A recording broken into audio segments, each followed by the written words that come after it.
رمضان جانا وفرحنا له. كل سنة وانتي معايا يا حوت. بنتي طيبة. يلا بقى عشان ننزل نجيب حاجة رمضان يا حوت. ايه ده انتوا رايحين فين؟ رمضان جانا يا مازن، رمضان جانا. هتنزلوا عشان اريح دماغي شويه؟ هننزل انتوا رايحين فين؟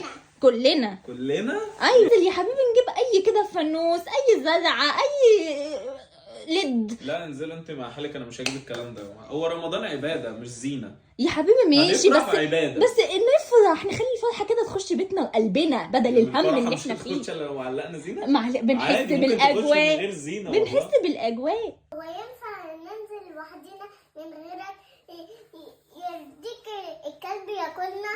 الله يكرمك يا بنتي، شايف الاقناع يعني ما صعبتش عليك. انا حسيت ان احنا نزلنا فجاه. يا طب ايه الاسلوب ده يا حر؟ بسم الله الله اكبر عليك، ارقيك يا بنتي. والله العظيم لو ما نزلتش معاك ادخل الاوضه واسيبكم.